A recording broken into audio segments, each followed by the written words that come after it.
Hold on just a second. Sorry about that, folks. Good morning. What a way to start my Monday there, right? Trying to get my mic set up. I hope that's good. Let's see what we got here.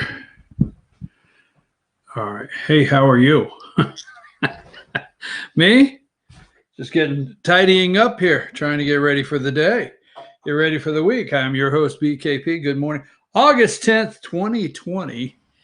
8 a.m. Good morning from the office. We're North Georgia's only live online morning show. There we go. Got my new glasses. So what kind of week do we have in store? It's election day tomorrow. Tomorrow's election day. There is our email address, right? That's our email address and our phone number. You can always get in touch with us there, and all the ways you can follow the show on social media. And then you can always call me here. So it was a nice weekend. Trump took the Sunday morning show away from, he took the talking points away. And we will get into that. Trump knew, okay, first of all, Trump is a brilliant negotiator, okay? Now, you don't negotiate with terrorists. And Democrats are domestic terrorists, yes. And you don't negotiate with them. If they want to come to the table, first of all, you and I know the negotiations and the multi-trillion-dollar package that Democrats wanted the president to sign was a gift and basically giving Joe Biden the election, a gift to the blue states or states in general, a gift to the cities. It would help bail out pension programs and struggling states. Yes, it would. Yes, it would. It was no liberal cause, as someone put it, left behind. And Trump said, no, this needs to be about the American people only. If you want to send something to my desk about paycheck protection, send it here. If you want to send something to my desk about, giving the American people another $1,200, send it here. If you want to send something to my desk that has enhanced unemployment, remember enhanced, okay, unemployment, send it to my desk. But until you allocate the billions you have set back, okay, until you allocate that to the states and municipalities across this country that's begging for government money, okay? Use that first, come back, then we will talk. But let's just stay focused on the American people, and the Democrats couldn't do that. You ever watch Nancy Pelosi when she just gets to shaking and trembling? I mean, she was trembling this weekend, okay? They're going off the rails of how unconstitutional this executive order is. But Trump knew when he left Cleveland the other day, he knew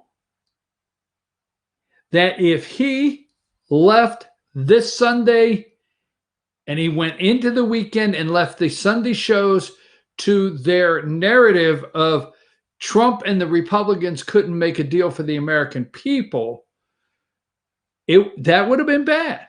So we'll get into that in a little bit. Now, tomorrow's election day. So our guest at 9:30 will not, because it's election day. Do you think at 9:30 will be number 61? Destiny, I sent you two more pictures. By the way, good morning, ladies. I sent you two more pictures in another email. Our guest there will be number 61. Speaker David Ralston will be with us at 9:30 this morning. And number one here, the speaker sent the as the Speaker Ralston here in Georgia is the Georgia honorary co-chair of the Trump campaign, and he sent the Commission on Presidential Debates a letter Friday asking to add a debate here in Georgia and stressing the importance that we have to hear these candidates before a single early vote or a single fraudulent vote, not in this letter, my words, a single fraudulent vote out there is cast in this election. We need to hear from these candidates.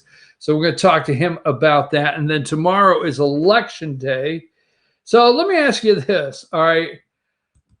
People are going to say this number 60. What number is it? Number 60. Joe, number 60.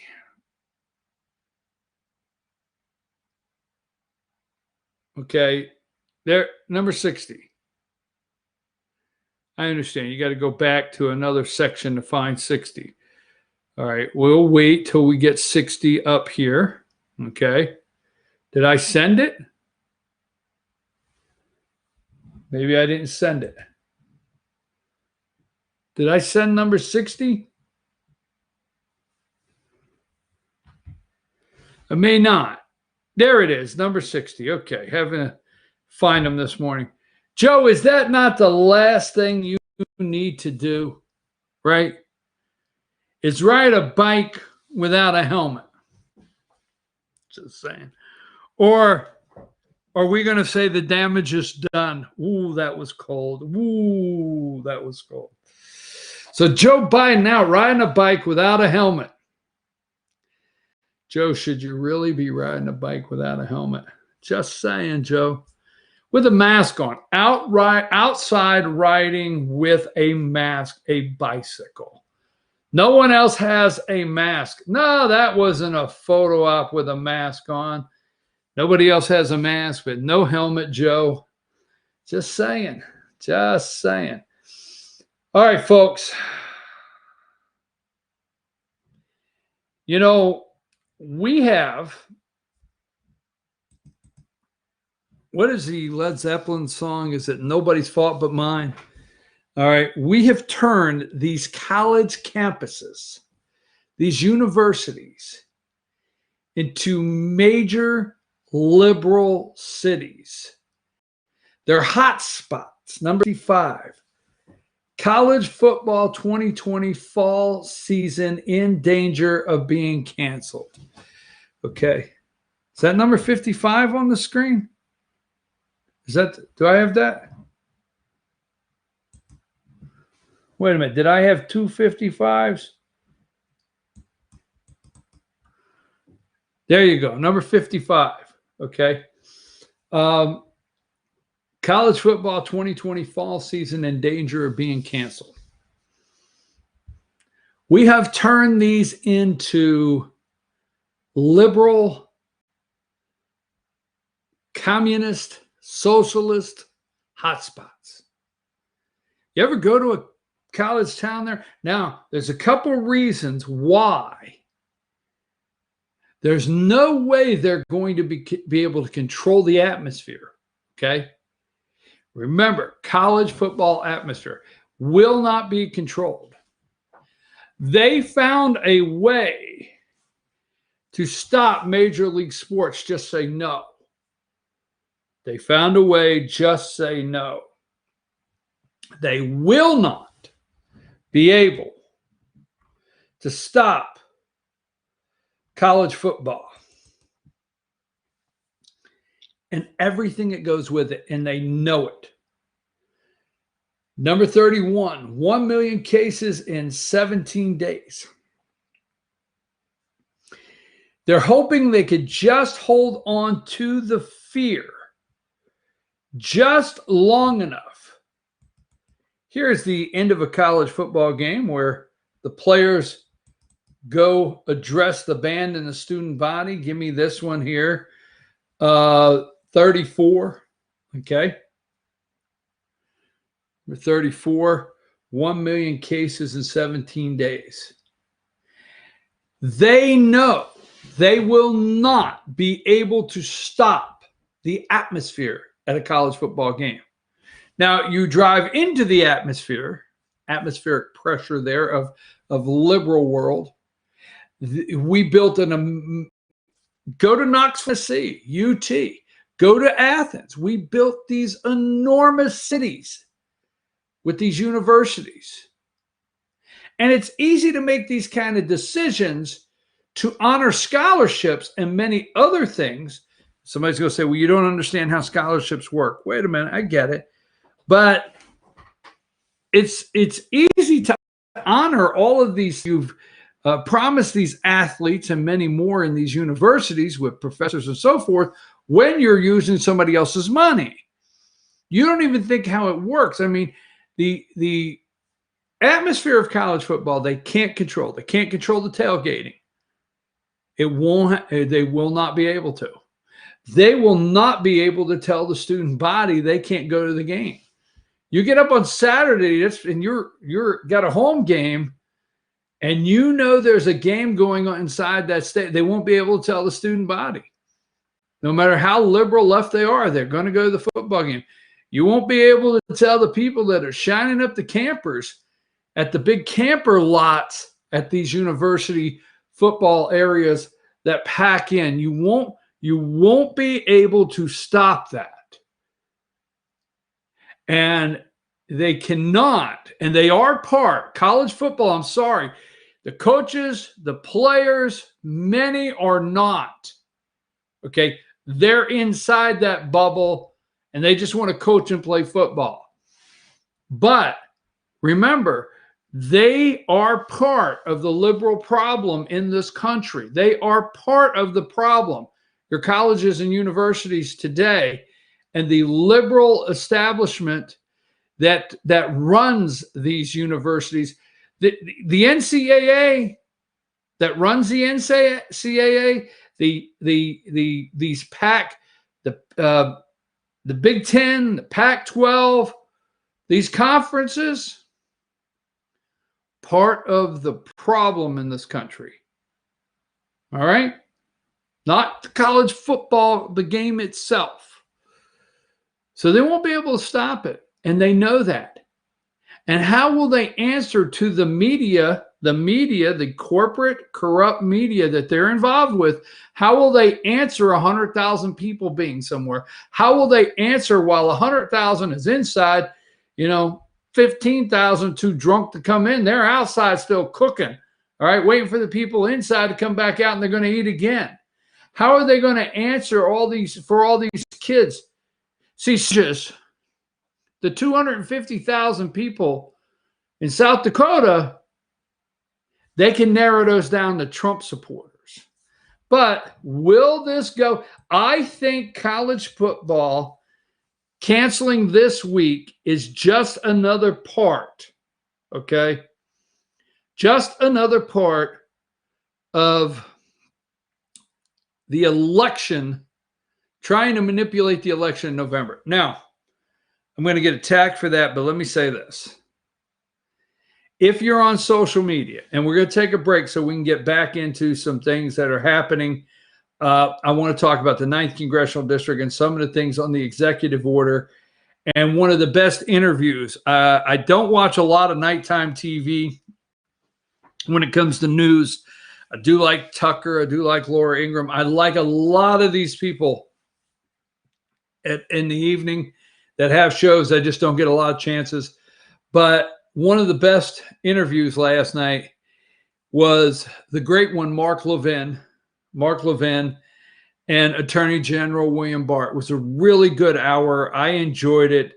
The left, their head is exploding. They won't talk about it this morning.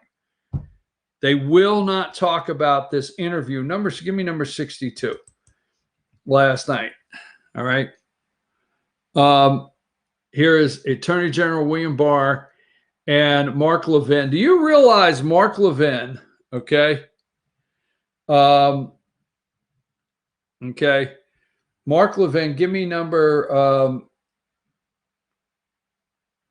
3.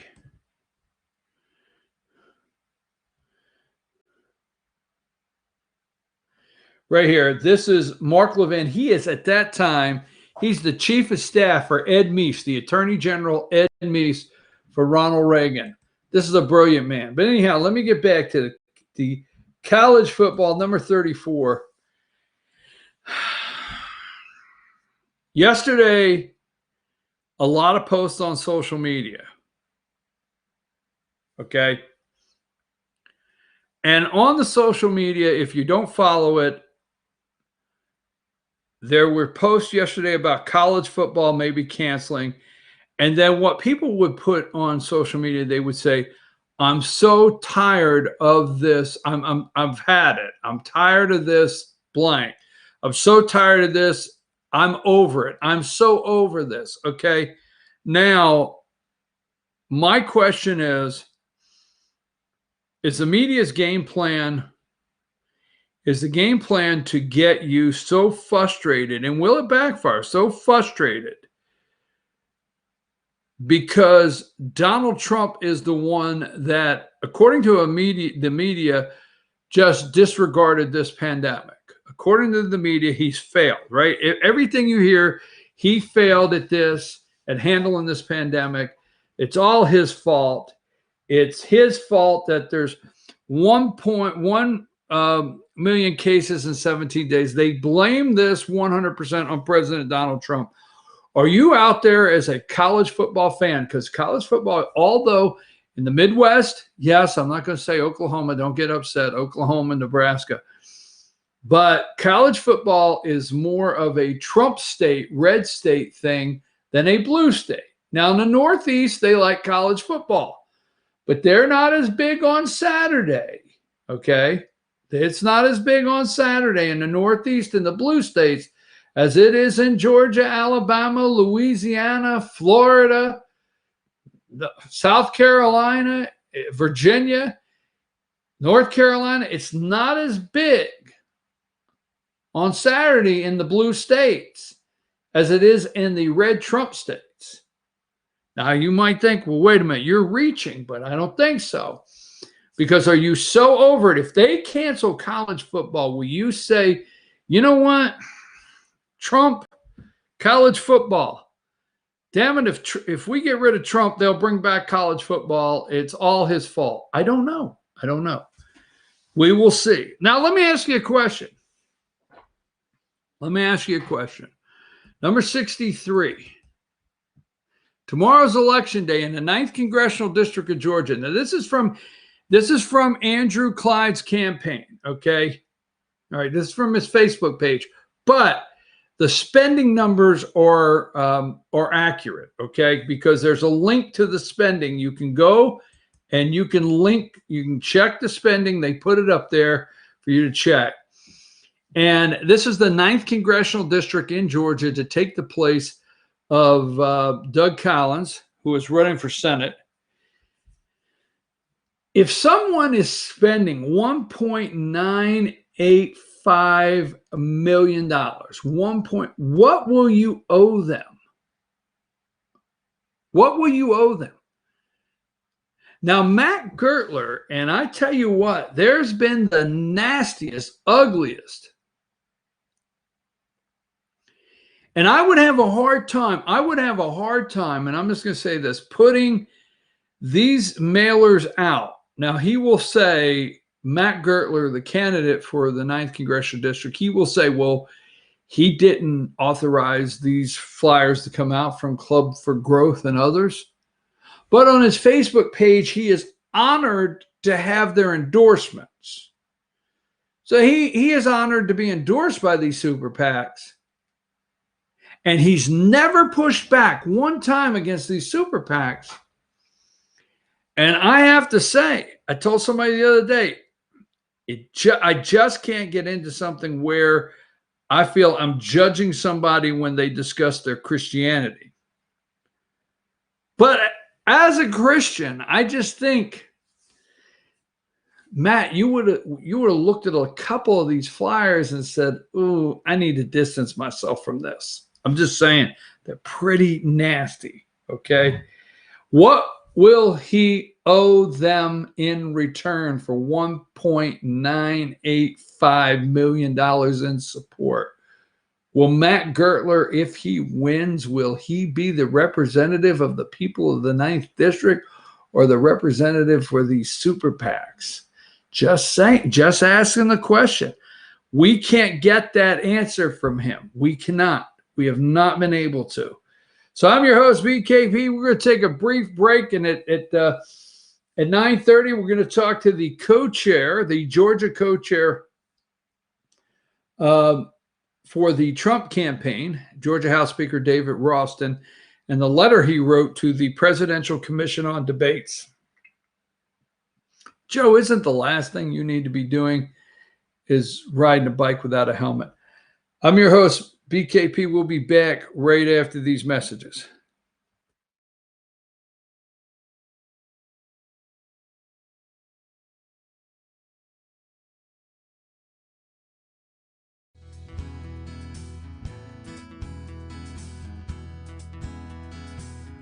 Hello, my name is Chad Watkins. I'm the manager at Larry's Body Shop.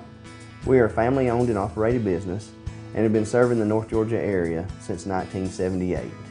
We are located at 1216 Progress Road in Ellijay, Georgia.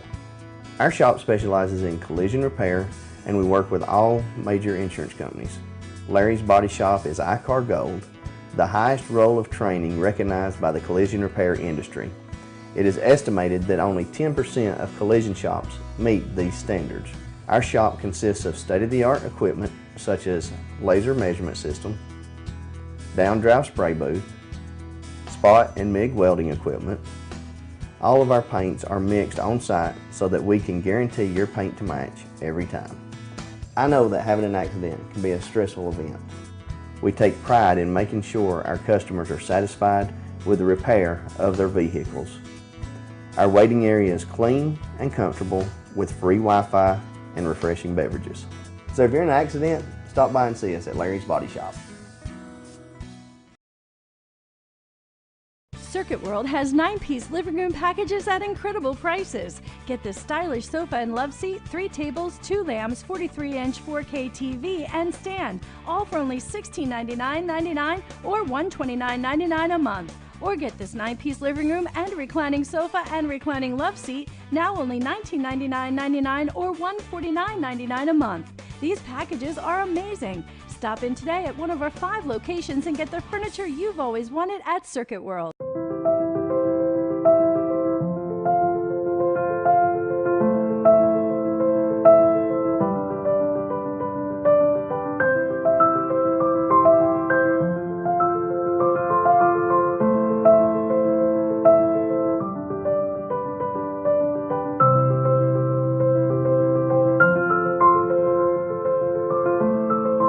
North Georgia Diamond is your source for diamonds in North Georgia.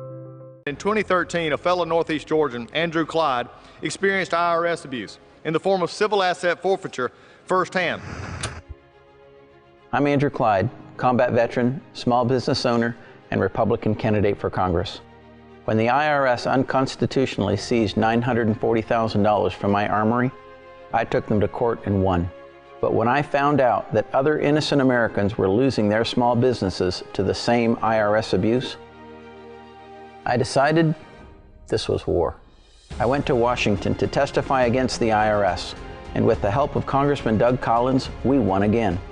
On July 1st, 2019, President Trump signed our bill into law as part of the Taxpayers First Act, ensuring the corrupt IRS never did this to another American again. I'm Andrew Clyde, Republican candidate for Congress. I approve this message because when it comes to protecting our freedoms, you have to know how to fight and win.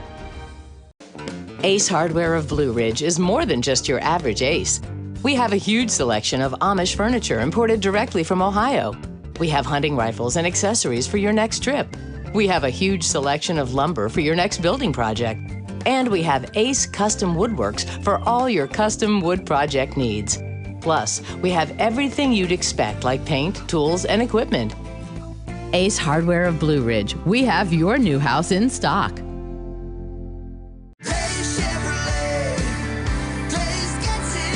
The The Chevy inventory is rolling in again, and Days Chevrolet in Jasper is discounting them deep. North Georgia's #1 truck, the Silverado 1500 Crew Cab, discounted up to $8,000 off. Plus, get huge savings with 0% financing for 84 months on every Equinox and Trax. Everyone's been waiting for these Chevys, and we've got them for less at Days Chevrolet in Jasper. Days Chevrolet. Days gets it done. Find new roads.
I think there's two questions out there. When will this end? And how long will you have to live in fear?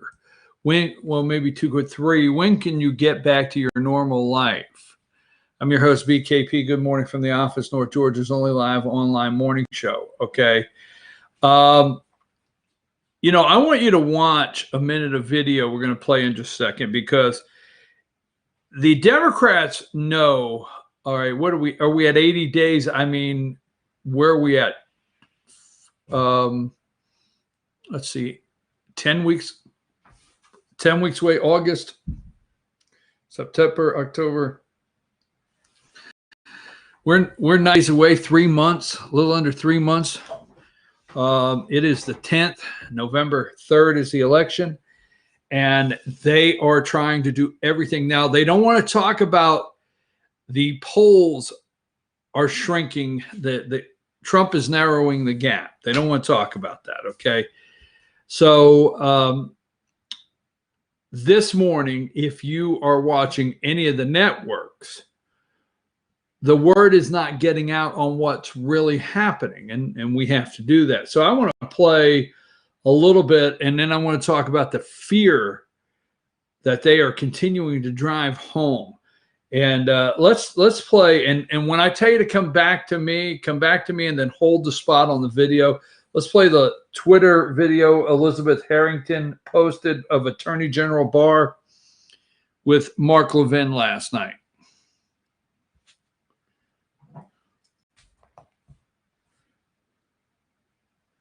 Do we have that one?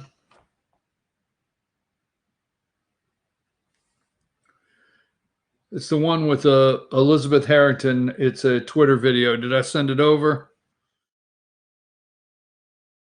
Some very difficult hearings from time to time. I've never seen anything like this before. Obviously, it was coordinated. The goal was to have you up there and try and treat you like a piñata. Absolutely disrespectful. What were you thinking what that was going on, and what do you make of this? You've been Attorney General twice now. I think they were afraid to have me speak, and so they decided to burn up all the time and not give me any time to answer. So I quickly caught on to the tactic. And what do you make of the change of the whole nature of hearings now? I mean, they accused you of being a murderer, a terrorist. I was getting nervous that somebody might grab a Molotov cocktail from behind the table and throw it at you. What do you make of this? Well, you know, I have the perspective of having been Attorney General 30 years ago and now, and I thought things were partisan and tough 30 years ago. Nothing compared to today. Things have fundamentally changed. And I think what has happened, and I've been thinking about this, because you know, in the old days, you could have friends across the aisle. You know, politics was part of your life, but it wasn't all-consuming. It wasn't everything. You could, you know, have communications and so forth with others. But it's now become all-consuming for many people. And I think what's happened is that the left wing has really withdrawn and pulled away from the umbrella of classical liberal values that have undergirded our society since our founding. And you know, within the family, we've had two ways of resolving disputes. One is discussion, the dialectic, the marketplace of ideas, trying to arrive at the truth. We had an idea that there was some truth to arrive at. And then if we couldn't reach agreement, a vote. And that's how we operated. Nowadays, you have, I think the left has essentially withdrawn from this model and really represents a Rousseauian revolutionary party that believes in tearing down the system. That what's wrong about America today all has to do with the institutions we have, and we have to tear them down. And they're interested in complete political victory. They're not. All right, hold right there. Hold right there. Okay, complete political history. Now, Attorney General Barr is talking about 30 years ago, he was the Attorney General. Okay, he's talking to Mark Levin. Now, the Democrats brought him in, the House Judiciary Committee brought him in and did not let him speak. It was evil, totally evil. You can't even talk to the left. You can't have a conversation with them, okay? And they want to tear the entire system down. Now, the Democrats, Joe Biden is part of this group, okay? He is. He's not a moderate. Joe Biden is not a moderate. They will not let him be a moderate. They're trying to burn down our inner cities. There are riots. There's not. This is a great 1 hour interview, I suggest. But Joe Biden is not a moderate. And he's not going to return things to as you think they should be returned. Okay? It's not going to happen. Let's play some more of that video. Political victory. They're not interested in compromise. They're not interested in dialectic, exchange of views. They're interested in total victory. And it's a secular religion. It's a substitute for religion. They view their political opponents and they, you know, as evil, that because we stand in the way of their progressive utopia that they're trying to reach. And that's what gives, you know, the intensity to the partisan feelings that people feel today, because for them, this pilgrimage we're all on is a political pilgrimage. Everything is reduced to politics. For people who don't have that perspective, politics is important, but it's not the whole purpose of life.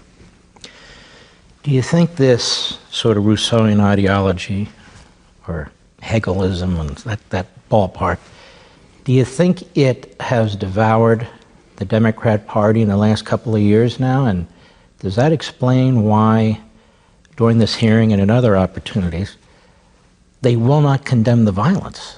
They will not condemn Antifa. Ted Cruz had a hearing the other day. One of the Democrat senators would not condemn Antifa. Do you think that's part of it? Absolutely. I mean, I said during my hearing, can any of you just come out and say it's not okay to burn down federal courthouses? I mean, they talk about the rule of law. They talk about the importance of the federal legal system to protection of civil rights. Well, the heart of that is our court system, and they're not willing, not one of them piped up to say, no, it's not okay to be burning down federal courts. Why? Some of them are true believers. Some of them are essentially revolutionary in their outlook. They believe in tearing down the system. But many of them are just cowards who are mostly interested in getting reelected and are afraid, about a challenge from the left. So for them, it's careerism. You know, I sort of like my current gig and I'll do anything to stay here, and I won't stand up for what is right. I won't stand up for the country. I won't stand up for our institution. I won't stand up for the country. Cowards interested in re-election, a substitute for religion. Now, the president is getting attacked because Joe Biden said, President Donald Trump said, Joe Biden was against God. This, what you see, is a substitute, the Democrats, for religion, and it's true. This interview right here with Attorney General William Barr, there's so much stuff goes around the internet, okay? This is a very calm 1 hour. I know a lot of people were probably looking for Mark Levin to just come out and go after Attorney General Barr. When is this the rule of law? When is this person going to be indicted? When is that person going to be put in jail? And it was just a great 1 hour discussion. He does get into the Russian collusion delusion, but I didn't play this. I didn't play this at the end, but I want to wrap this little segment up with Attorney General William Barr. First of all, Antifa is a communist world order, okay? That is their goal, all right? Tearing down the system, secular religion, their form of religion, okay? He goes on in the interview and he says, they've been trying to impeach Trump from day one. The resistance, he does talk about it. He talks about the Michael Flynn case. But he says,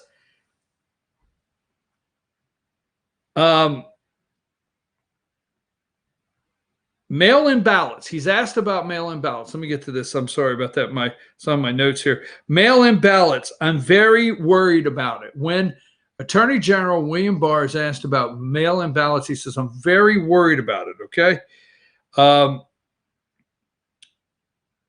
He didn't say in 1 hour, he never said one negative word about the President of the United States. All right. Now, Barr was Attorney General 30 years ago. He was retired. He was at home. He is so concerned about this country, okay, that when asked to serve the president, he thought to himself, why am I doing this? But this country is so important to him. Not one negative word about the president in an hour. And the reason I bring that up with this interview with Attorney General William Barr is, okay,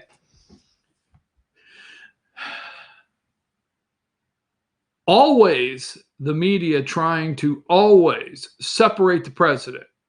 They've tried to cause chaos and separation between the president and Mike Pompeo, Mark Meadows, the president, and Attorney General William Barr.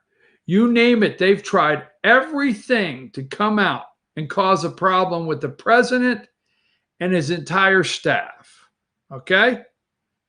Seriously, you've never seen nothing like this in history, what they are trying every single day. They're Molotov cocktails they throw all day long, this media, trying to separate him and cause a friction in his administration. Attorney General William Barr said, the president is an excellent, executive. He didn't say he's a good executive. He said the president. Now, he worked for President, let's see, George W. Bush was the attorney general, right? George H., George W. Anyhow, he said President Trump is an excellent executive, an excellent president. Yes. Go watch the video, president. Mark Levin went on to ask him, said, hey, give me number 62 there. Mark Levin went on to ask him and said, all the things we hear about the president, okay, all the things we hear about the president in the media, from, you know, the different ones, he's nothing like it.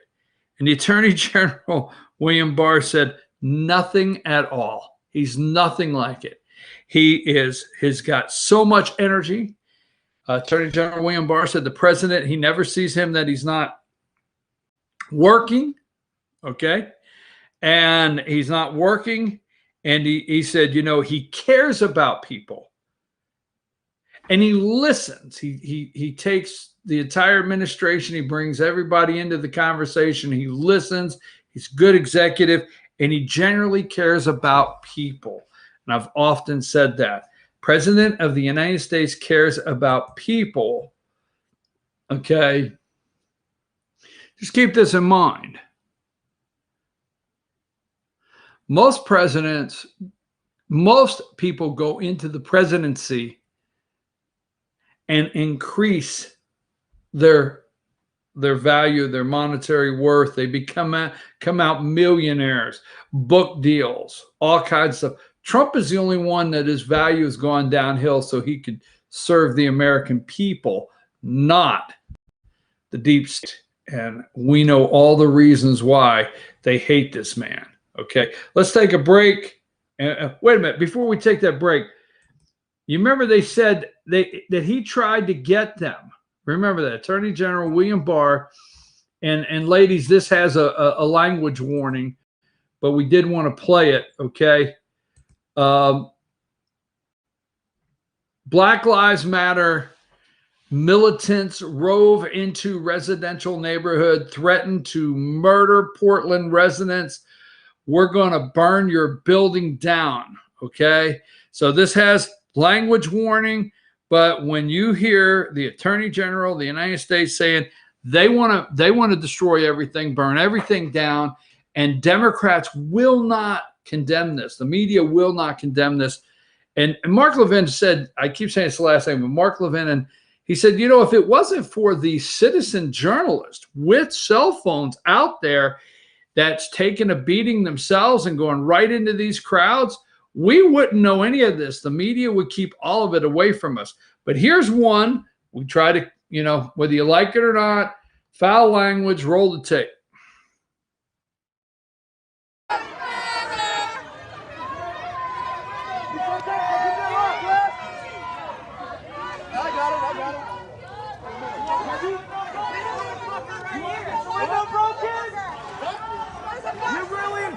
Capitalism, if you're more worried about putting a good life switch so you can stuff your work, then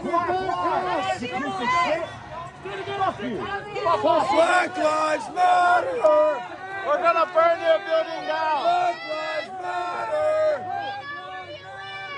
Black Lives Matter! We're going to burn your building down, capitalist. Going to burn your building down. They will not condemn this. And that is at a neighborhood in Portland. That is not at the federal building. Remember, that's not at the federal. Wonder if those people, 911, and saying they're trying to sleep and people are outside threatening to burn their building down. I wonder if the police showed up.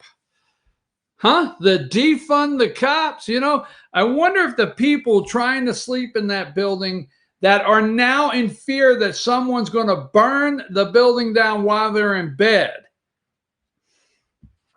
Oh, no, it couldn't happen in a neighborhood near you. No, no, no, not at all. I'm your host, BKP. Let's take a brief break, and we'll come right back and talk about the fear they plan to keep you in for the next 10 weeks.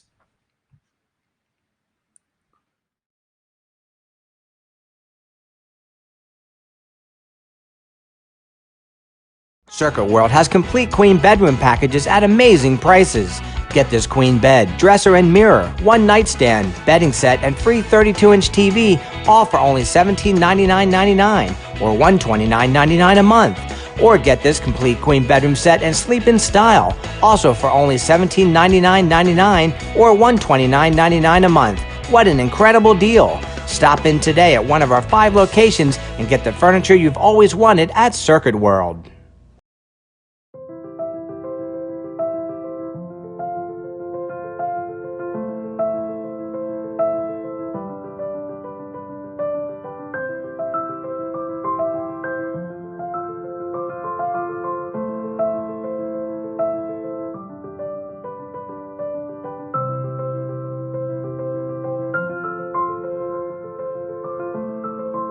North Georgia Diamond is your source for diamonds in North Georgia.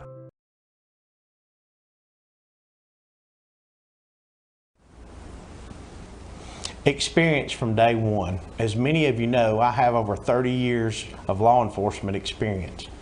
Throughout my career, I've never seen times like we have right now. These times are very scary and are concerning to me and the citizens of Gilmer County. I'm ready to serve Gilmer County from day one because I have that experience, and it does matter. I understand what a search warrant and arrest warrant is. It deals with our constitutional rights. The Fourth Amendment right protects us against illegal searches and seizures. What is an arrest warrant and what does it contain? It contains probable cause that is articulated from statutory law. It has to include the elements of those statutory law and probable cause to be a valid arrest warrant. Any warrant that comes before me that is not a valid arrest warrant won't be signed off on. I will protect your constitutional rights. I would like to ask for you to vote for my experience. Look at my experience and understand that I have enforced the law the majority of my adult life. Please vote for me on August 11th. I'll be ready from day one. My opponent, with all due respect, doesn't have that experience. When I walk in that office that first day, I'll be ready to serve Gilmer County. Thank you.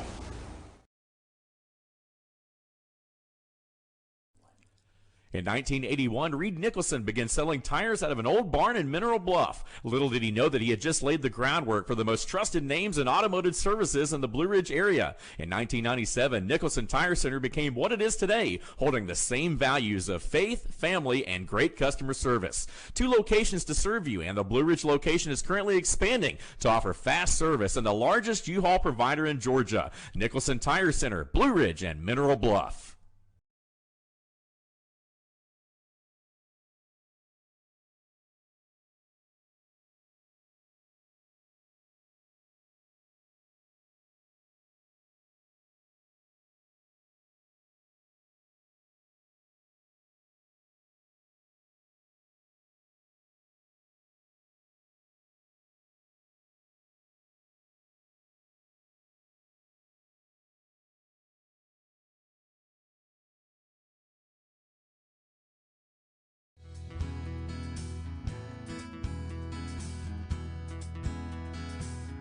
Hello, my name is Chad Watkins. I'm the manager at Larry's Body Shop.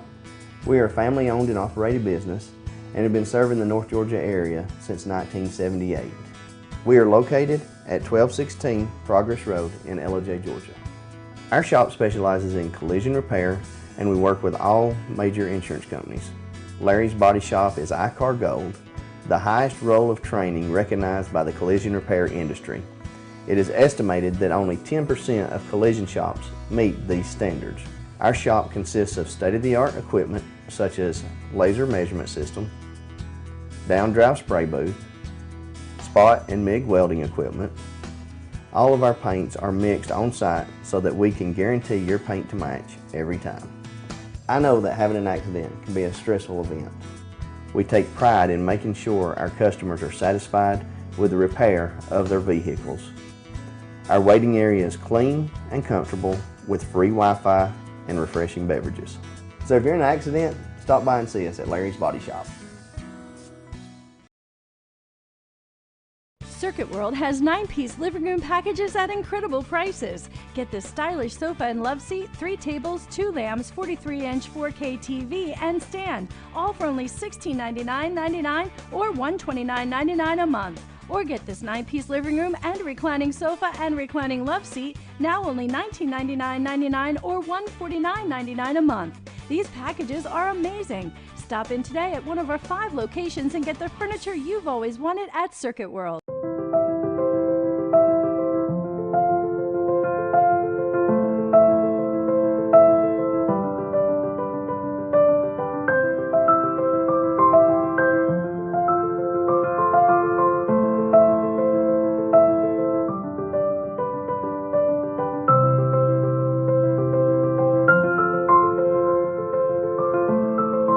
North Georgia Diamond is your source for diamonds in North Georgia.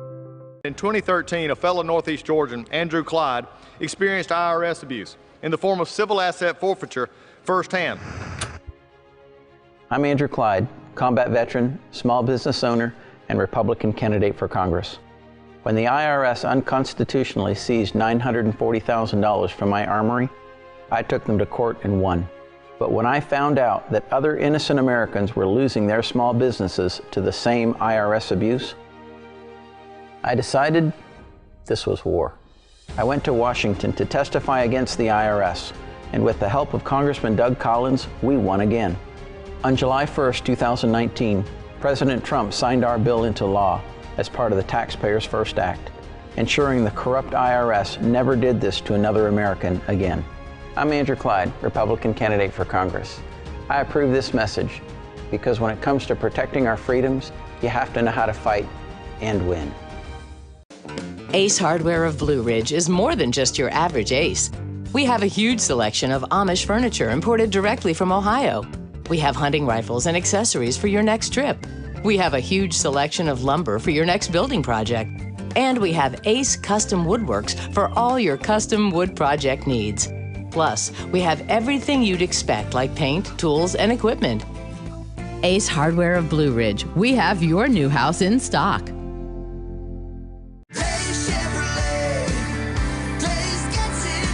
The Chevy inventory is rolling in again, and Days Chevrolet in Jasper is discounting them deep. North Georgia's #1 truck, the Silverado 1500 Crew Cab, discounted up to $8,000 off. Plus, get huge savings with 0% financing for 84 months on every Equinox and Trax. Everyone's been waiting for these Chevys, and we've got them for less at Days Chevrolet in Jasper. Days Chevrolet. Days gets it done. Find new roads.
Okay, so folks, I want to put this in the next segment before we get our 9:30 guest up. And I don't think I'll play all 11 minutes, but we're going to play a good portion of it. Now, I asked the other day, what will we not get back when this is over? And the big word is over, but what will we not get back? Now, Black Lives Matter can rally. There's no concern on a hot spot. There's no concern on super spreader. There's no attack, but the motorcycles rolling into Sturgis, well, CNN is out there and calling a super spreader event. No mask, plenty of Harleys, but no masks. Church, now out in California. Now, we've discussed this a long time, okay? And we are having to go to court now. There's going to be Supreme Court cases come out of this, okay? And out at Thousand Oaks, California, it's at Ventura County, California, there's a church by the name of Godspeak, okay, that went to court because the Thousand Oaks, California City Council or whatever got a restraining order against them, an emergency to shut down, okay, to shut down the church. And let me just say this, okay? Let me see what number it is here. Number 59. Number 59, Pastor Rob McCoy to defy restraining order, hold indoor service at Newberry Park Church, okay? And here's one of the quotes out of that article, okay? Number 58.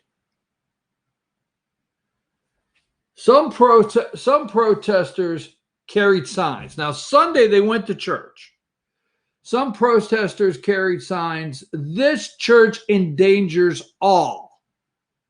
Now, remember, Attorney General, now President Trump said Joe Biden's anti-God. And I'm going to look at you and say he's anti-God. Joe Biden is. This is pretty crude, but there's no God unless it's a tree that Joe calls God, and that's not a joke. There's no God in Joe's life. There's no spiritual guidance in Joe Biden's life. None. And that's not what this is about, but there's no spiritual guidance in this man's life. There's no spiritual guidance in Nancy Pelosi, Chuck Schumer, in their lives. There's no spiritual guidance in Black Lives Matter. There's no love. There's no love for your fellow man. There's no, we're brothers in one. No, there's not. Burn it all down. I will burn the house you live in, and secular religion. So these protesters these people carried a sign outside the church. This church is endangering all, and Jesus preached outside. Why can't you? All right? Let me tell you why they can't go to a park. They can't go to a park outside. They have been threatened. These people are getting death threats. Yes, death threats, this church is. They can't go outside. So let's go to that video. Godspeak urgent message update. And this is a little story about going to court, the church. If you're out there, church going to court, California, bring it up to 38 seconds, Destiny. Start it at 38 seconds, and we'll watch a little bit and come back. Happy Friday evening, everybody. Some of you are probably tuning in today wondering what happened with the court hearing. And, well, it was an interesting day, to say the least. I have in my hand the Superior Court of California, County of Ventura. And the judge heard our case today. Basically, the county wanted to establish an emergency TRO, temporary restraining order, against Godspeak, primarily myself, and as it will list in the orders, 1 to 1,000 does, which is congregants or visitors that would darken the doors of this church, they're going to give you a citation. And they were asking for this, according to Dr. Robert Levin, MD, who is the health officer of Ventura County. And this was instigated in a 3-2 vote by our county supervisors. The folks that voted in favor of us were Kelly Long and Bob Huber. But the one who instigated it was Supervisor Linda Parks, who is our supervisor here in Thousand Oaks. And she was joined by Supervisor Steve Bennett and also John Zaragoza. And Supervisor Parks, her desire is she doesn't want to make me a martyr, so she wants to make sure that 1,000 of our congregants will be cited. And I think that that's an interesting way to approach it. And then in addition, they didn't want to have this on their hands or be politically affiliated with it, so they used county money to hire attorneys to then litigate it with the judge, and the judge would give the order, and now the onus falls with the judge that if we violate it, we go to the court, and we are no longer in the hands of the supervisors. And so that's their way of politically expediting their responsibility. It's an interesting way, and it's a game. Now, interestingly enough, both the news agencies, the Ventura County Star and the Acorn, called me before the what they would call a closed session meeting, and I've participated in those as a city councilman. Our county board of supervisors had a closed session meeting. Interestingly enough, that the Star and the Acorn both knew what the outcome would be because Supervisor Parks had tweeted previously. And Supervisor Parks has been well aware of us meeting, as we've been doing since May 31st, but somehow an emergency restraining order was required. We presented our evidentiary articles to the judge. He had read them all. He said he was very concerned with religious liberty and the First Amendment. And then at the conclusion of our hearing, which I believe our counsel presented an amazing case, and we quite honestly asked, what is the emergency since the county has known this? And they didn't have a good answer, and what they said was not factually true, but it wasn't tested according to our evidentiary and what we were on record as stating. And we also have that evidence that not only were the Sheriff's Department and the Supervisory Board aware of us meeting, but still the judge awarded the county this temporary restraining order, emergency temporary restraining order that prohibits us from meeting in the church. If we do, we're fined. Even though we stated to the judge that for us to meet in a park would be impossible, 1,500 people, what park? Secondly, we've had threats here and protesters, so our people would be in danger. And then in addition, a member of our own staff has a sun allergy, which is an ADA issue, and that was just overlooked. And we had presented the idea that 1/100th of 1% of the population of Ventura County, that's the death rate. Tragic as it is, the little over 80 of our citizens who have died. But the part that we're taking into consideration is that businesses have been shuttered. 65% of our restaurants won't reopen. Family businesses have been destroyed. Our children have been shuttered out of schools. The trauma upon them, and as we've had psychologist Dr. Sean A. Anderson and a number of others come and share the ramifications of these draconian measures. And then in addition, our county supervisors, especially the three I listed, which is Linda Parks and John Zaragoza and Steve Bennett, releasing convicts into our streets, and now they're coming to arrest Christians who want to worship God. What's happened in America? We haven't had one case of COVID-19 in our church. We've been open since May 31st. We presented all the issues. We've looked at the data. We've had 130 hours of live stream with over 7 doctors testifying. We've done our homework, and yet we're silenced. And that brings us to the place where we are now. As a church, we have been ordered by the judge to remain closed. This building, by judge's orders, is not to be occupied by Rob McCoy or 1 to 1,000 does. And I wish it didn't have to come to this. I really do. But we will be violating the judge's order. We will be open this Sunday. Now, I don't know what that means as far as who's going to stop us, but we're planning on having services at 9, 11, and 1. We're going to keep worshiping God. If they seek to arrest me and the 1,000 of you, it's almost like the first 1,000 get a prize. You get a citation. It's a misdemeanor. You want to be one of the 1,000? Come. Supervisor Parks thinks that you won't because she thinks that trying to avoid me being a martyr and the shame that no one else is going to show up because we're too. I would go on to play it's 11 minutes. You should go watch all 11 minutes. It's very good. It asks a lot of questions. Thousand Oaks, California, you're going to get a citation. Not even 1/100%. Is that what he said of the population there?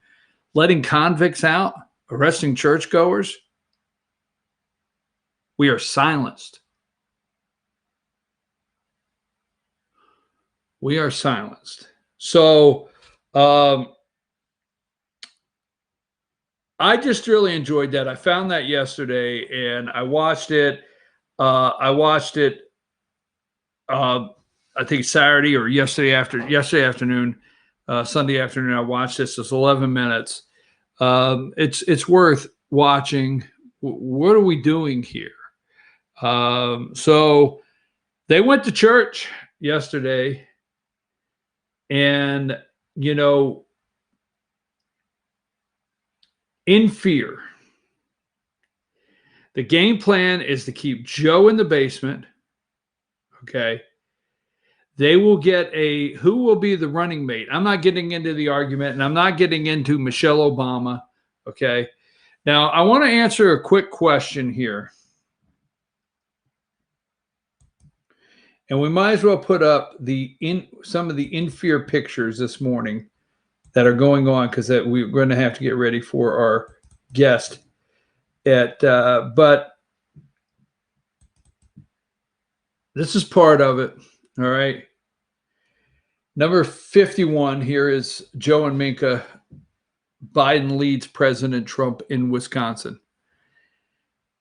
You are going around saying, okay, first of all, the media is setting up no election night results. They're doing that on purpose. Okay. I told you this year, three months. All the more knows now, no election night results. Just expect it. That's coming out. Okay. We've been talking about it for months. Too close to call. Joe Biden has put 600 litigators on staff. Is it 600? I don't think it's 6,000. I think it's 600 litigators ready to go, okay, to challenge the results. Now, will the courts decide? So many of you on social media are going out there saying, what happens if there's no decision by January 20th? Is that it? January 20th of 2021, and there's no winner. What happens then? Okay. Now, remember all the scenarios last time. Remember the scenarios last time. They have set up that Trump won't leave. Trump did not say if Biden is legitimately elected, he won't leave the White House. He didn't say that. But will Trump not leave? And what if there's no clear winner? Social media is buzzing with Nancy Pelosi would be president of the United States. So if you are in the camp of Joe will not be the nominee, we're fast and close to that point, okay? If you're in the camp, Joe will be the nominee, and if they win, whoever is the vice presidential nominee will end up being the president, which we know Joe will never be president of the United States. Win or lose, he will never actually be the president. Whoever is the vice president will be the one. What's taking so long for the VP? I know this is an argumentative thing, but the VP is the deep state is looking at all of their options of who will best cooperate with the deep state before that decision is made. Okay, moving right along, and they will relinquish all power to the deep state right back. President Trump has taken it away. They will relinquish it right back. Nancy Pelosi will not be president of the United States. If we get into the prediction game, the courts will decide. Okay, so you have a Secretary of State. Every state in the United States, Secretary of State certifies the elections. And they send it to the Electoral College, a certified election. So if it gets to the point there can be no transition team, if it gets to the point that ballots, the the Supreme Court will tell Secretary of States, wrap it up. You need to bring in whoever you need to bring in. You need to bring in however many people, okay? And you need to get this done by Friday, so there's at least 30 days for a transition or something. Could it go to the end of the year? Yes, okay? But the courts will end up saying, the Supreme Court, wrap it up, okay? Wrap it up. Get it done, certify your elections, make your decision, and move on. Then if Trump wins, then there's the speculation that some states will secede from the union, being like the West Coast, all right? If all else fails, leave, okay? I don't think that will happen based on they really like the federal money. They could come out and yell at the cameras all day long, but they love the federal money, all right? So they're in such fear. Let me say this. It's the fear game. The left is trying to put America in fear because if Trump's reelected, this is a major problem for them. Big time. And that being said, they have no plan B now. That's my opinion. They have no plan B. If Trump gets elected, they have no plan B. They have to steal this election at all costs. So the theft is ready and in place, and the fear is what they need. Let's go through the fear they're trying to create. Number 7, the economy, okay? As soon as we went to 4.8 million jobs in June, they tried to collapse it immediately. The fear for you to go back in your house. They could not take, if August would have continued that uphill, or July would have continued that economic increase at the rate of June, right? Big problems. So Goldman Sachs upgrades unemployment rate to 2021. By the end, will be down to 6.5. That's unacceptable. Unacceptable by the end of 2021, okay?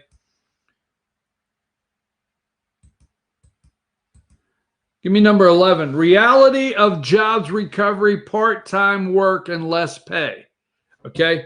Part-time work and less pay. Let me just say this. Enhanced unemployment. Why, yes, the COVID-19 was not your fault. I keep hearing that. Why, the worker out there, it's not their fault. Was it your fault that they were selling subprime mortgages? Was it your fault that they were selling D-grade mortgages and stuffing them in a pack called A-grade mortgages that collapsed? Was that your fault? Because the pandemic, we are enhancing unemployment, increasing everything because it's by no fault of the American people. Well, I don't like to get into the don't blame me, it's not my fault, or always me, so I'm not going to go there. But let's be clear. I never sold any mortgages. And when the economy collapsed, look at that, the reality of job recovery, part-time work and less pay. Reality of job recovery. You could change the date on that, but that's this morning. Why never they never say with Obama the reality of job recovery, part-time work and less pay? Remember when your 401k collapsed, okay? And all the kids had to move back into the basement. Remember that? And your mom and dad had to go get a job. Yes, the 401k collapsed. And grandma and grandpa had to go get a job. They had to be hostess at the Olive Garden. They had to start bagging groceries, check out at grocery stores. They had to go get a job. Remember the headlines at that time with Obama and the collapse at that time? Because there was no enhanced unemployment. There was no saving your 401k. No, there was nothing enhanced there. There was only saving the unions. and bailing out their friends, not the American people. No enhanced unemployment then. Obama never offered enhanced unemployment. The reality at that time in 2009 and 2010 was the reality jobs recovery, part-time and less pay. Number 12, more fear. Okay, March and April, we lost 21 million jobs. May, June, and July, we added back 9.2. All right. Continuing to run the fear. Number 13, jobs during the pandemic. See, 2.7 million in May, 4.7 in June, and then a increase to 1.8 million in July. But that's where the fear of sending you back in your house. Okay. Let's go to continuing the fear they want to keep you in. How about this? Number 19, schools. All right. Georgia schools shown in crowded hallway pick moving classrooms online. North Paulding High School right here in Georgia, Hannah Waters.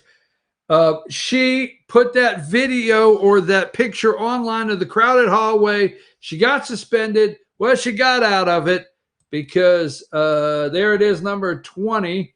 So they've already suspended the classes over there at North Paulding. Already suspended them. I think 9 cases of coronavirus. They're sanitizing the entire school. What the hell? What is this costing America? Sanitizing the entire school. Give me number 21, the fear, slow recovery. So let's go to number 24, the fear every day, 163,504 deaths, okay? The fear every day that they're trying to create.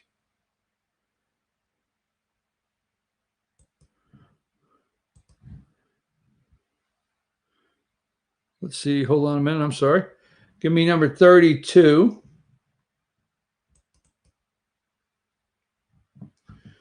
Number 32, the fear. 97,078 children test positive in last 2 weeks of July. It's the continued fear that they want you to live in. All right. Let's go to 35. Federal government could pay all of the unemployment enhancement. $400, the unemployment enhancement. Okay. Give me number 36.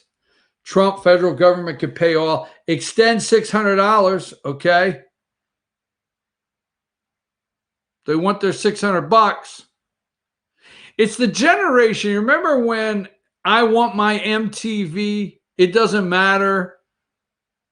I want my MTV. This is what it sounds like to me. I want my enhanced unemployment. Okay. Continued fear that they want us to live in. Number 37. Now, here's the one they're trying to sell this morning. And it's really, here's one they're trying to sell. Is the president's executive order, number 38. All right. You need to be in fear of your Social Security and Medicare. In fear. If we defer, okay, the federal income tax, you need to be in fear of what that will do to your Social Security and Medicare. All right. The fear that they want you to live in. And I'll tell you what, I don't know. People are buying onto it, I think. All right. Number 40.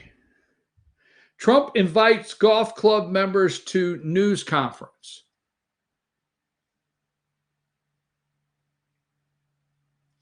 News conference. Bedminster, New Jersey. This is what they're selling is he's an elite. Okay. And let me get to a couple more I want to sell that they want to sell you on. Here is number 50. This is MSNBC this morning. The clear slowdown in hiring. Okay. Clear slowdown in hiring. Look at the curve there. Who created that slowdown in hiring?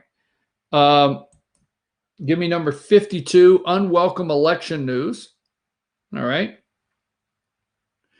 Now, there's only 2 more jobs reports before the election, just 2 more. All right. That's it. What will happen?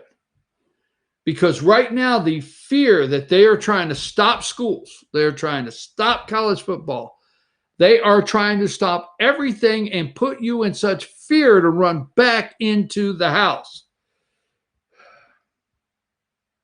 2 more job reports. Number 53, consumer spending struggling. And number 54,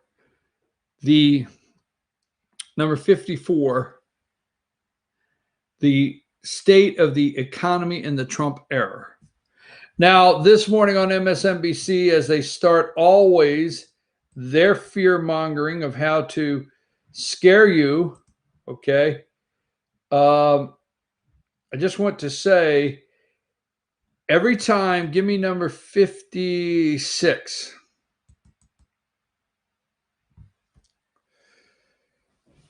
Number 56.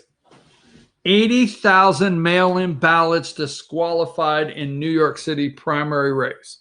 So if you're afraid of mail-in ballots, just Google all of the different states and the mail-in ballots and the problems they're having. And I understand not every place will be New York City, but there's major discrepancies in the New York City primary mess. There's major discrepancies in Nevada and other states across the United States with mail-in ballot. And you can read all the different articles. You see, it's not if you get 5, and that's not correct, okay? I mean, it's not good if you get 5 mail-in ballots to your home in your name or in different people's name, the last 5 residents that are there. See, we like to purge and clean up the voter rolls, but reason, okay? There's a reason purging voter rolls. I've told you how many times Democrats are better playing the long game, and they have been yelling about purged voter rolls and suppression. Why do they get so upset when you purge the voter rolls? Because if you purge the voter rolls and you say out of 2 presidential election cycles, if you don't vote, you get taken out. You just got to re-register if you want to. No, no, no. So if you've moved to 3 different states and lived in 4 different addresses and they don't purge the voter roll in your state and then call it voter suppression, you will get 5 mail-in ballots. It's not exactly what happens that you get 5 mail-in ballots. It's what somebody does with them. Over 80,000 mail-in ballots disqualified in New York City primary mess. And this was August 5th last week. 80,000 disqualified. Who is going to disqualify these ballots? How hard will they fight to if Joe's only behind 42,000 votes, there's 80 right there themselves. I'm your host, BKP. We're going to take a break. And when we get back, Georgia House Speaker David Ralston is going to be with us. We're going to talk about presidential debates, HB 838, Election Day tomorrow in Georgia. So let's take a break. Circuit World has complete queen bedroom packages at amazing prices. Get this queen bed, dresser and mirror, 1 nightstand, bedding set, and free 32-inch TV, all for only $1799.99 or $129.99 a month. Or get this complete queen bedroom set and sleep in style, also for only $1799.99 or $129.99 a month. What an incredible deal! Stop in today at one of our 5 locations and get the furniture you've always wanted at Circuit World.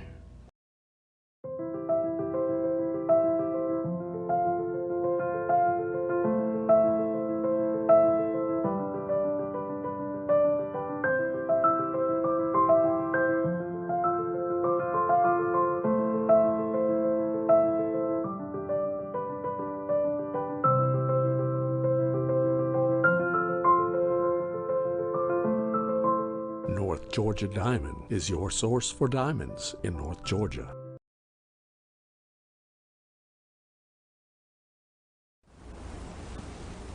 Experience from day one. As many of you know, I have over 30 years of law enforcement experience. Throughout my career, I've never seen times like we have right now. These times are very scary and are concerning to me and the citizens of Gilmer County. I'm ready to serve Gilmer County from day one because I have that experience and it does matter. I understand what a search warrant and arrest warrant is. It deals with our constitutional rights. The Fourth Amendment right protects us against illegal searches and seizures. What is an arrest warrant and what does it contain? It contains probable cause that is articulated from statutory law. It has to include the elements of those statutory law and probable cause to be a valid arrest warrant. Any warrant that comes before me that is not a valid arrest warrant won't be signed off on. I will protect your constitutional rights. I would like to ask for you to vote for my experience. Look at my experience and understand that I have enforced the law the majority of my adult life. Please vote for me on August 11th. I'll be ready from day one. My opponent, with all due respect, doesn't have that experience. When I walk in that office that first day, I'll be ready to serve Gilmer County. Thank you.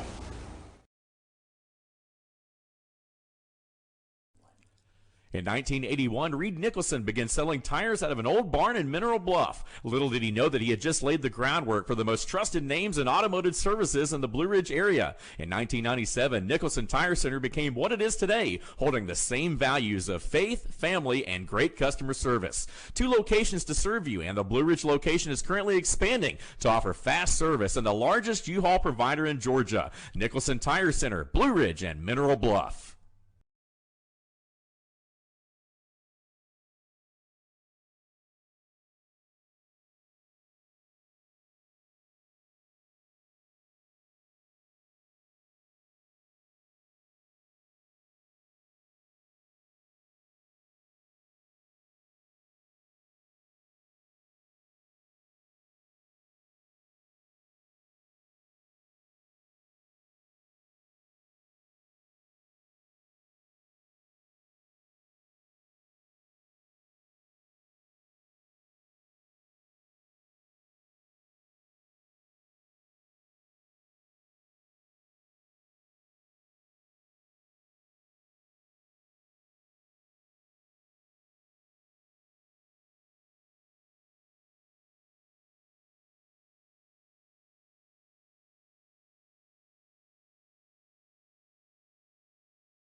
All right, folks, we're back. I'm your host, BKP. Good morning from the office. We're North Georgia's only live online morning show. And joining us now, the Georgia Speaker of the House, and also Georgia honorary co-chair to re-elect Donald Trump campaign, David Ralston. Mr. Speaker, how are you this morning? I'm doing great, Brian. I hope you are, and hope everybody else is. We're going to talk a little politics, but then again, you know that when you come on this show, we're going to talk a little politics. But we have some state politics, and then let's get into some national first.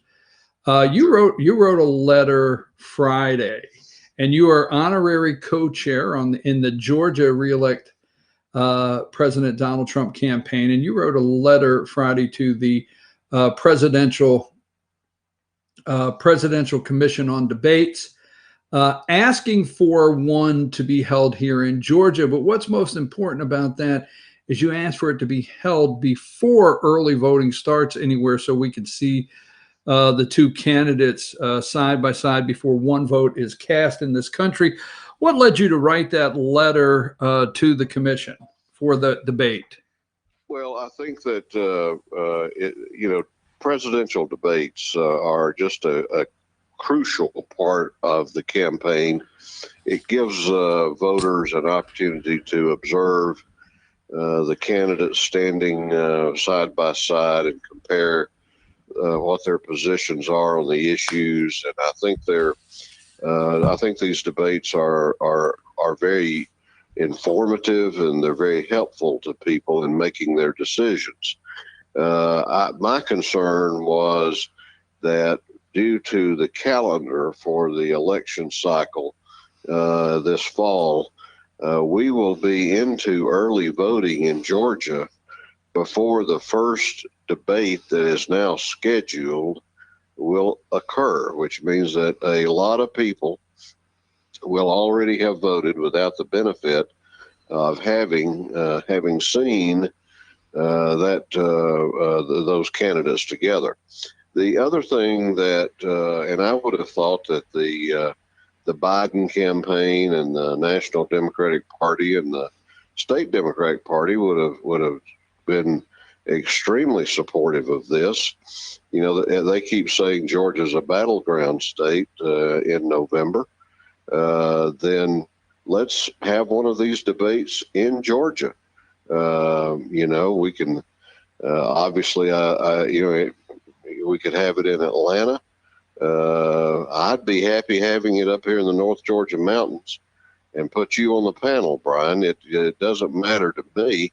It doesn't matter where in the state we do it, but I think having a presidential debate in Georgia before early voting in Georgia begins would be helpful to all voters, not just voters who probably will vote for the president or voters who probably will vote for Mr. Biden. Well, let me say this. I call it a job interview for the American people. And if you don't show up for the job interview, there's a lot of people having concerns on will the debates even happen. But I think that's a very valid point. I think if the media and the Democrat Party and their polling, they're going to come out with calling Georgia in play. You're exactly right. They want to lead people to believe Georgia's in play. Well, if it is, come to Georgia and speak to the nation and Georgia voters at the same time before the first vote is cast, if it's in place. Have you gotten any kind of response from anyone on that and the letter? And obviously, you sent a copy to the White House. Anybody respond in any way? Well, the White House has reached out to us, and they were very much appreciative of the letter. We have not heard back from the commission that runs these debates, and I think it's probably early. I don't expect to hear from them for several more days, but we've had a lot of kind comments and a lot of support on social media about the idea. I think people were very pleased with a move to have a debate prior to early voting in Georgia and have that debate in Georgia. Well, we're gonna move into state elections. Tomorrow's a runoff, and then we'll come back to some national as we close there. I got a couple more there, but I don't want to. I want to make sure we get enough time in for HB 838, and that has become quite an issue in the 9th congressional district race. And let me just say a couple things. The vote took place, if memory serves me right, June 23rd. And on June 23rd, the vote took place, and State Representative Matt Gertler, which is one of the candidates in the runoff, did not vote on that bill at the House of Representatives. A lot of controversy on why not. Now, this bill is called, and before we get too deep into it, HB 838, which I think on August 5th, the governor signed into law. So now it has the teeth. It is Georgia state law. Tell people what is known as the Peace Officers Bill of Rights. What does it do? Why was it important to have this piece of legislation at this time?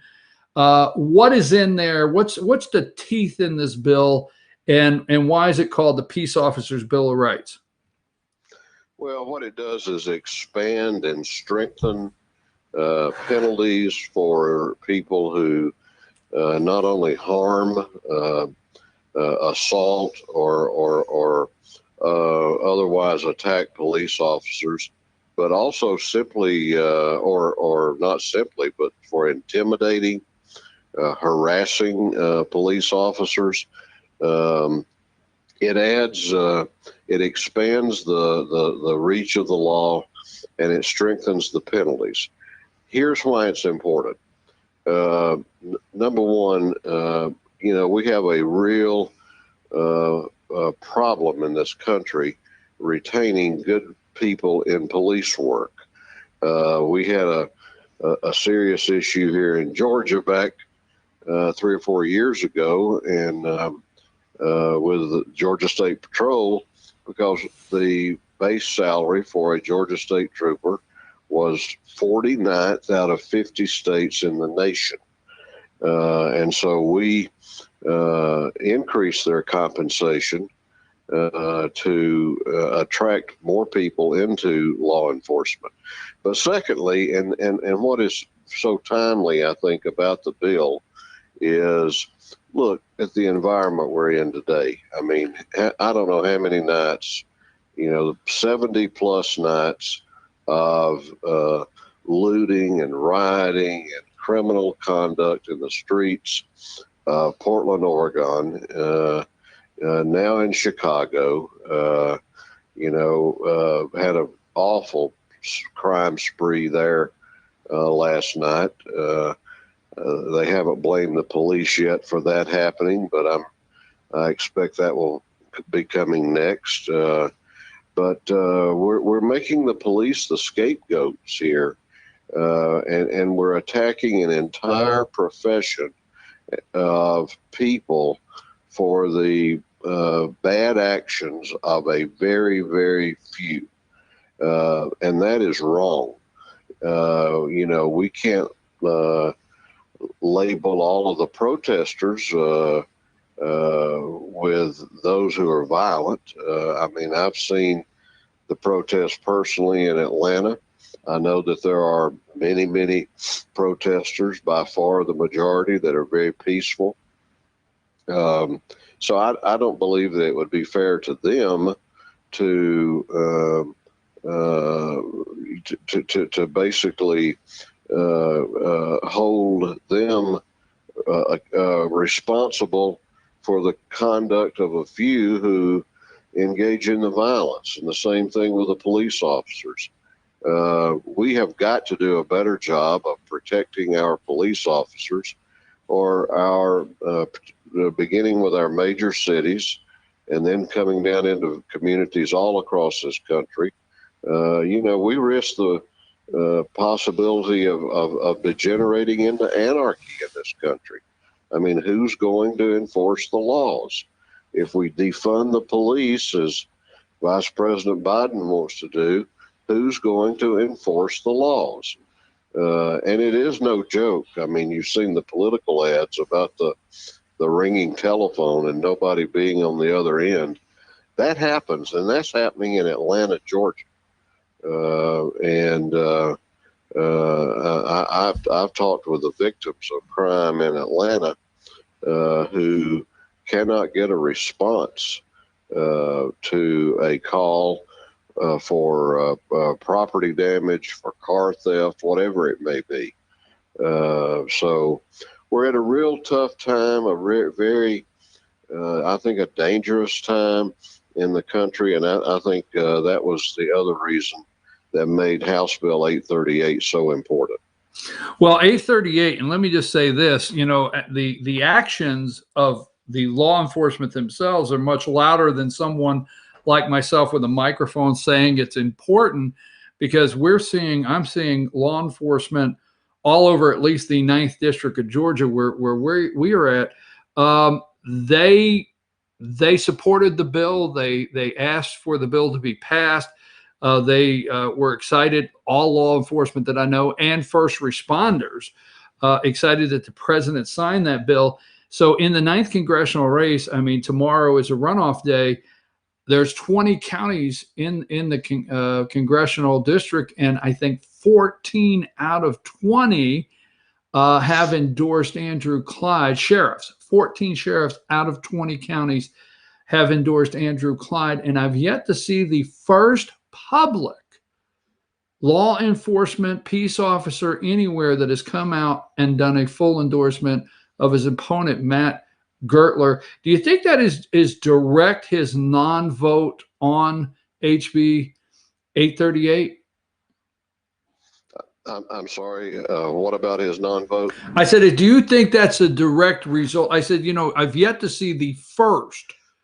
I've yet to see the first peace officer stand side by side with their uniform on and their badge and say, I endorse Matt Gertler. 14 out of 20 sheriffs have endorsed Andrew Clyde, along with city chief of police and first responders. Do you think Matt Gertler's lack of voting, not voting on that bill, or even explaining why he did not vote on that bill, do you think that's the reason why law enforcement supporting Andrew Clyde the way they are? I think that's a big part of it, but I don't think it's the only part. Look, this candidate voted on the bill right before House Bill 838, and he voted on the bill right after 838. For some reason, he chose not to vote on 838. Now, I don't know where he was. I don't know what he was doing. I've heard him say that photographs of him were photoshopped. I mean, this guy is a political con artist, and law enforcement sees through that. And it's not just House Bill 838. And one other point about 838, I saw a debate a week or so ago, and Mr. Clyde kept asking the other candidate over and over, well, how would you have voted? And he never answered. He never answered. The easy thing to do would have said, oh, well, I would have voted for it. We don't know how he would have voted. But that's not the only instance. When we passed the state trooper pay raise a few years ago, he voted no. So, you know, to hear him say that he supports law enforcement when he has never voted for law enforcement, to me is really, he's not coming clean with the people of the 9th District. And I think they're smarter than that. And I think they can see through that kind of thing. You know, it's easy to say one thing, but your actions speak for you. And his actions are absolutely inconsistent with the values that we hold dear here in the 9th District. Well, you know, another thing on that, and I understand where you're going there. I gave his campaign I wrote a story, and by no means am I endorsing his opponent, Clyde. I don't do that. But when he told me directly on camera that was Photoshop, and I looked at him and said, "Are you sure it was Photoshop?" And then Clyde said it wasn't. I felt that was something that deserved an answer, and his campaign never would talk to me about where he actually was in that 2 hours and 18 minutes between the one vote and the hate crime bill vote where he missed HB 838. So I never understood exactly why he would not answer that. And maybe it did have something with the way he would have voted. But the bill, and excuse me, I didn't write it down, the bill that a couple years ago concerning our first responders insurance. Do you know the one I'm talking about? The firefighters insurance bill. Right. Do you remember how he voted on that? Voted no. Okay, that was in all due respect. That was a big test for you, because where did we sign that bill? That bill was signed at Station 1 of the Gilmer County Fire Department in LJ by Governor Nathan Deal. That was a major bill. It was one that was very important to me. It was important to firefighters all across this state to give them cancer insurance coverage for cancer, which they contracted on the job as a result of their firefighting. This guy voted no. And it goes back to the point I made.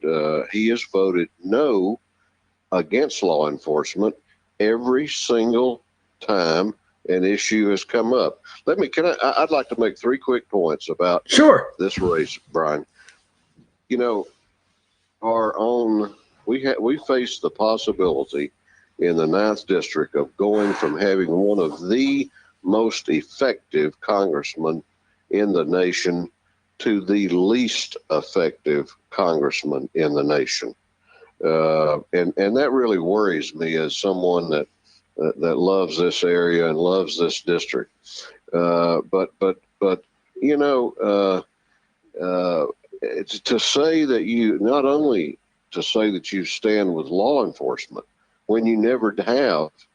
He says he stands with President Trump. Well, let's talk about that for just 10 seconds. We passed a resolution back in January commending the president and our military for taking out a bloodthirsty terrorist in Iran who had killed and was responsible for killing God only knows how many American soldiers. We passed a resolution commending that action. Every single Republican in the Georgia House, with one exception, voted for that resolution. Every single Democrat voted against it. This candidate voted against our president and against our military. He can talk all day long about how he loves the president and how he supports him, but his actions don't support that kind of sham. And so, he voted against the hurricane relief funds. God help us if he's elected to Congress and we have a natural disaster here in the 9th district. I don't know that he would go to bat for us. And so he has voted against teachers and has voted against farmers. And the final point I want to make is he rattles off this, I'm principled, I'm a conservative fighter, I'm going to go fight the rhinos in the swamp. Well, look at where his money's coming from. It's not coming from Rabun County. It's not coming from Fannin or Gilmer County or Gainesville. It's coming from downtown Washington, D.C., from dark corners and that are funding his campaign. The same people that are attacking Donald Trump, the same people that are attacking Doug Collins are supporting Mr. Gertler. That's something that really ought to weigh heavy on the minds of the people of this district when they go vote tomorrow. Well, I followed a lot of the camp that I was not out there this Saturday, and I know the candidates were out there at different places. Union County opened up their GOP, and both the candidates were up there Saturday. But I followed this campaign once it got into the runoff from Stevens County to Jackson and all over North Georgia. And I stopped the Mr. Gertler one day, and I said, my concern, and I asked him one-on-one, I said, my concern is, if elected, will you be my representative? And he looked at me really funny. I said, no, I'm very serious. Will you be my representative? Now, I'm the CEO of FetcherNews.com, but at the same time, I live in the 9th District, and I'm also looking for a representative, much like Doug Collins, as you mentioned. And he never caught on to my question. $1.95 million has been poured into his campaign by in dark money. And I hate to be so candid, but who is he going to owe? Is he going to be responsive to the people in the 9th District or people in California? Because I know what the Club for Growth does. What they do, they send out to their membership from California to Texas and everywhere, and they get them to send money. So if you look at his report, a small percentage of the money comes from the 9th District. Who is he going to be beholden to? Well, no, your point is well taken, and that's the point I made earlier. We don't know who these people are funding him. We know that they're from Washington. We know they're from out of state. We know they're not from Georgia. They're not from the 9th District. And, again, to go around saying, well, I want to go drain the swamp and I want to fight lame rhinos. And I'm a principled conservative fighter. Well, who's principled? One thing that hasn't really been talked about in this campaign is he talks a lot about principle. When somebody starts telling me how principled they are, I'm going to reach and hold my wallet because I'm going to get real nervous. But his principles led him a couple of sessions ago to vote with the Democrats in the Georgia House of Representatives 46% of the time. About 5 times more than the number 2 Republican behind him. So whose principles is he going to promote? Is he going to promote conservative Republican principles? Is he going to promote anti-authority Democratic principles? You need to look at not what he says, but what he's done. Well, Mr. Speaker, I'll say this. I have no problem with a member of the House voting no. If they feel it's bad legislation, they vote no, fine. I have no problem with a member of the Georgia State House saying they're going to drain the swamp. Fine. I got no problem with that. My problem here is when he's voting no, he is communicating with Washington, D.C. Now, I don't want to put a date on this, but I know very well ever since the day this guy became the 8th district, and he worked for another member of the 8th district there, and it was almost a hand-me-down, but ever since he became the representative of the 8th district of Georgia, he has also been communicating and has taken trips to Washington, D.C., preparing, my opinion, for the next move. So he has always been working towards the next move. He's always been communicating with Swamp as much as he says he's anti-Swamp. So, I mean, and his principled votes, so I don't have a problem if somebody votes no. I have a problem if somebody says they're going to run against the Swamp. But if you're taking almost $2 million from people, you're going to owe them something. That's just my opinion. No, I agree. And I agree that I don't have a problem with him voting no. I don't have a problem with saying he's going to drain the swamp. But don't be swimming around in the swamp talking about draining it, which is what he's doing. and I think it's just really, really important that the people of this district know that. I mean, he did work for a member of the Georgia House before he was elected, and people that have seen the video from his discussion one night with a police officer in Dahlonega, he made that very clear. When she was about to arrest him, he told her he worked for a state representative and he was going to have her job for doing her job. So this is the kind of guy you're going to get if he wins tomorrow. Well, you know, I tell people, Mr. Speaker, you get pulled over, the biggest mistake you could ever make is looking at law enforcement and saying, "Do you know who I am?" Oh, no, don't do that. do you know who I am? Do you know who I work for? Whoa. Yeah, no. Don't. Not good. And when we do that, video's online also when he got pulled over. I've got to close with this, and I appreciate it. Will there be a special session and you and a joint statement by yourself and Lieutenant Governor Duncan said they also didn't think the measure is legally problematic, which we know what measure that is. You can speak to that. And they threatened to use the special session to override his veto on HB 991. So will there be a special session that the governor is talked about? I hope not. I don't think a special session is necessary. I indicated as much to the governor last week when he called to tell me what his plans were. We passed a bill.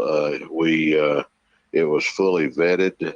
Legislative Council, which is an independent bipartisan office in the Capitol with some very, very bright people, gave us their opinion when we passed it and reiterated that opinion last week that bill is valid. There are no problems with it. So I hope the governor will reconsider his thinking in that regard. Special sessions don't come cheap. I think they cost about and I may be wrong on this, but about $45,000 a day in expense to the taxpayers.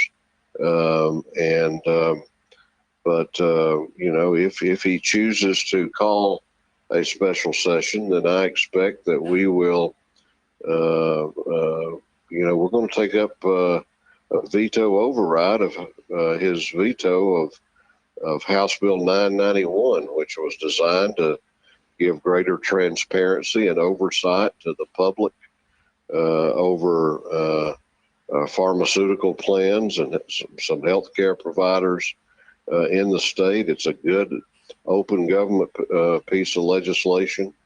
We'll put that on the agenda too.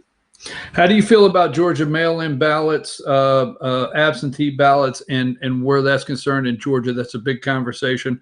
I've got about two really quick subjects I want to cover before you go. The absentee ballots, mail-in ballots in Georgia. What do you think is going to happen? How concerned are you? I'm not concerned about absentee ballots. I support the use of absentee ballots. My problem with the mail-in ballots was what the Secretary of State did prior to the primary back in the spring when he mailed applications to every registered voter in Georgia. I think there should be some affirmative requirement that if you want a mail-in ballot, that you have to do something, whether it's go online, whatever it might be. But simply to get a thing in the mail saying, do you want a mail-in ballot? Check it, send it back. I mean, at some point you get into a problem where I think there's a real potential for fraud. There are several Georgia State House races that are highly contested. Democrats are pouring a lot of money into Georgia. Sometimes people think about Senate races and the presidential race, but Democrats feel very emboldened to try to take back several Republican-controlled state houses across the country, one being Georgia. How do you feel about what's going on in the election concerning the Georgia houses?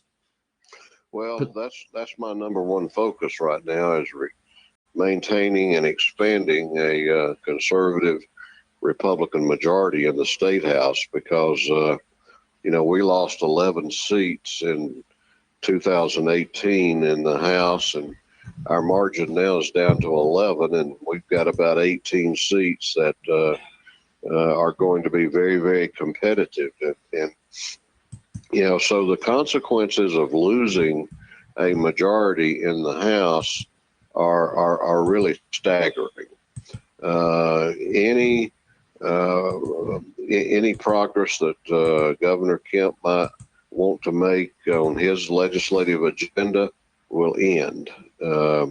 We've got redistricting next year, which will kind of carve the maps up and determine who has the balance of power, at least for the next decade. So there's so much at stake that that's why we're working very, very hard. We're getting a lot of support. We're not going to have the money that the Democrats have, because they're pouring money in here from President Obama and Eric Holder and George Soros, and I mean, it's coming from all over the country. And so fighting against that is it's going to be a challenge, but we're working hard, and I'm optimistic that we'll be successful in maintaining a governing majority in the House. Thank you, Mr. Speaker. We appreciate you always coming on and talking to us this day before runoff election day here in Georgia. We appreciate it, sir. We hope you have a nice day, a nice week. Thank you, Brian. Good to be with you. All right, folks, running a little long, 10:05. We go off at 10, but we wanted to finish up, get those couple last questions in with Georgia House Speaker David Ralston. We will see you tomorrow morning at 8 a.m. We appreciate you always tuning in. You have a great week. Don't forget, tell them how to get in touch with me anytime. And the 9th Congressional District in Georgia, tomorrow we'll find out who will be the next congressman. No disrespect to Democrats. Let's go. Take us out of here.